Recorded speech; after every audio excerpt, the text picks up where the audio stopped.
Domowe ognisko to wieloznaczne, głęboko zakorzenione w kulturze i języku metaforyczne określenie rodzinnego domu.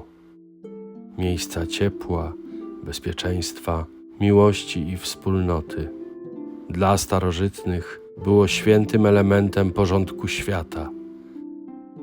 Jego rzymską opiekunką była dziewicza Vesta, a płonący w sercu świątyni wieczny ogień gwarantował opiekę bogini nad całym państwem. A co miało spotkać tych, którzy nie uszanowali jej świętych praw?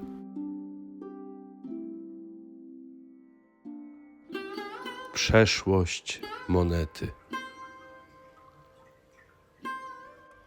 Neron, sanktuarium Vesty.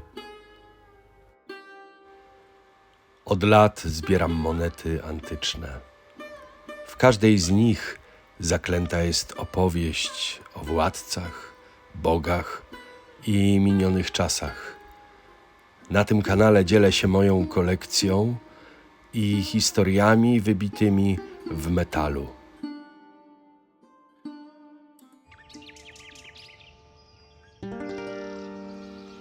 Denar Nerona.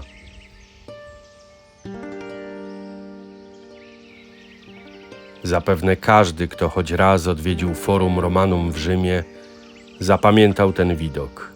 Świątynia, a właściwie sanktuarium Vesty. Badania archeologiczne wskazują na pierwsze ślady budowli już w VII wieku przed naszą erą, co czyni ją jedną z najstarszych świątyń rzymskich. Założycielem jej kultu w Rzymie miał być legendarny król Numa Pompiliusz. Ovidiusz napisał w Fasti: Vesta i ziemia są tym samym. Pod obydwiema tli się wieczny ogień. Zarówno ziemia, jak i ognisko są symbolami domu. Ziemia, podobna do kuli, nie wspiera się na niczym, a mimo ciężaru wisi w powietrzu. Podobny jest kształt świątyni. Nie ma żadnych wystających narożników, a kopuła chroni ją przed deszczem. Jedynym wizerunkiem bogini Vesty wewnątrz świątyni był wieczny ogień. Wierzono, że został tu przywieziony przez samego Eneasza z płonącej Troi. Opiekę nad nim sprawowało 6 kapłanek dziewic, zwanych Vestalkami. Gdybyż rację mieli XIX-wieczni malarze, często przedstawiający kapłanki w prześwitujących strojach, budzących erotyczne skojarzenia, ów kanał uzyskałby całą rzeszę subskrybentów. W rzeczywistości Vestalki nosiły białą tunikę i welon, a ich wygląd symbolizował surowość i czystość, nie zmysłowość. Za złamanie 30-letnich ślubów czystości Vestalkom groziło nawet pogrzebanie żywcem w podziemiach Rzymu. Tak poetycko opisał je Ovidiusz. Pomyśl o Veście jako o niczym innym, jak tylko o żywym ogniu, i zrozumiesz, że z ognia nie rodzą się żadne ciała. Słusznie więc pozostaje dziewicą ta, która ani nie przyjmuje, ani nie daje nasienia i która miłuje towarzyszki swego dziewictwa.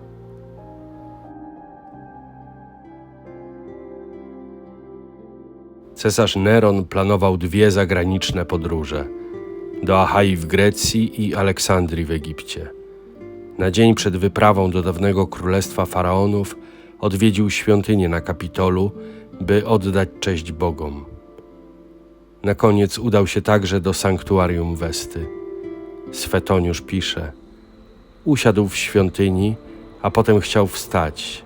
Najpierw zaczepił mu się kraj togi, następnie powstała tak wielka mgła, że nie mógł niczego dojrzeć. U Tacyta czytamy: wszedł także do świątyni Vesty, nagle począł drżeć na całym ciele. Czy to, że strachem przejęło go bóstwo, czy też przez pamięć o swych zbrodniach. Czy w mrocznej wizji zobaczył otrutego przyrodniego brata Brytanika? a może uduszoną w gorącej kąpieli, z jego rozkazu byłą żonę Oktawię? Czy w końcu zbrodnię niewybaczalną, świętokradczą, własnej matki Agrypiny? Co tak bardzo przeraziło Nerona w obliczu Westy, opiekunki domowego ogniska? Jakie demony ujrzał w płomieniach z Ilium?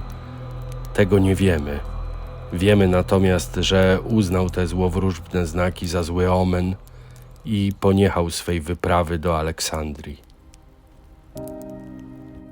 W roku 64 Rzym doznał jednej z największych tragedii w swojej historii.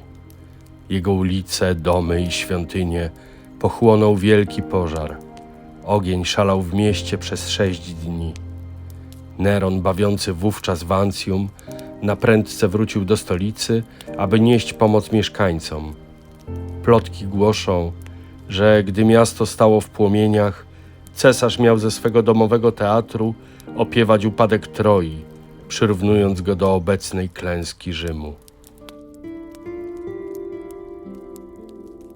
Uciekaj, rzekł bogini synu z ognia fali, wróg dzierży mur, w gruz Troja wyniosła się wali. Dziś tobie, Ilion, święte powierza penaty, weź je w drogę zadruchów, na gród im bogaty miejsca szukaj, ogromne przebywając morze. Tak rzekł, Westę zabiera opaski jej Boże i wieczny ogień niesie od przybytków wnętrza.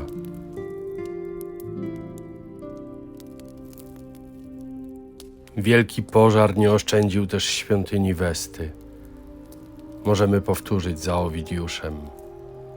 Święty ogień płonął, karmiony przeklętym płomieniem, a bezbożny żar mieszał się z ogniem pobożnym.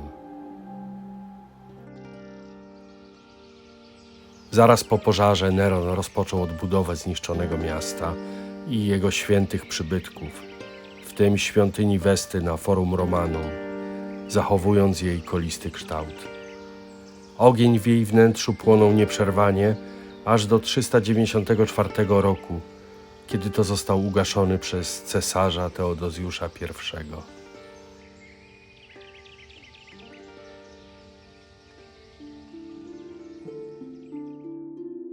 Za panowania Nerona przeprowadzono jedną z pierwszych w historii świadomych reform monetarnych, której celem było zahamowanie odpływu srebra z wewnętrznego obiegu. Srebrny denar został zredukowany z 3,90 grama do około 3,41, a dodatkowo jego czystość stopu obniżono przez dodanie około 15% domieszki metalu nieszlachetnego. Dewaluacja srebra za Nerona była świadomym posunięciem politycznym, a nie przejawem korupcji czy rozrzutności. Jej celem było zatrzymanie monet w obiegu krajowym i ograniczenie ich eksportu. Można ją traktować jako protoplastę nowożytnych reform monetarnych, a nawet próbę stworzenia monety subsydiarnej o kontrolowanej niższej wartości wewnętrznej. Prezentowany denar Nerona pochodzi z roku 66 naszej ery. Świątynia Westy miała formę tolosu, okrągłej budowli z kolumnadą otaczającą wnętrze, naos. Jej okrągły kształt był nieprzypadkowy. Nawiązywał do pierwotnych, prehistorycznych okrągłych chat mieszkańców Italii, które również miały palenisko pośrodku, będące sercem domu i wspólnoty. Świątynia Westy nie była świątynią w ścisłym sensie, gdyż nigdy nie została konsekrowana przez augurów. Była raczej sanktuarium, ogniskiem Rzymu, chronionym przez westalki.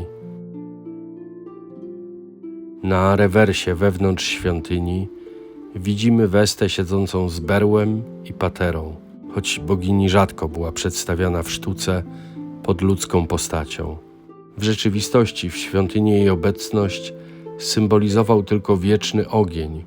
Jego zgaśnięcie uznawano za zły omen i zagrożenie dla samego istnienia Rzymu. Ogień, który łączył niebo, ziemię i dom w jednej wiecznej formie.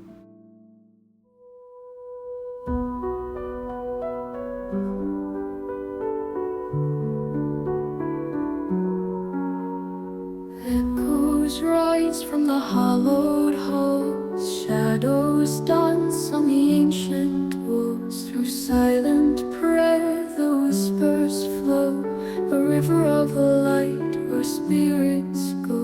Stone by stone the story is told, a choir of time that never grows.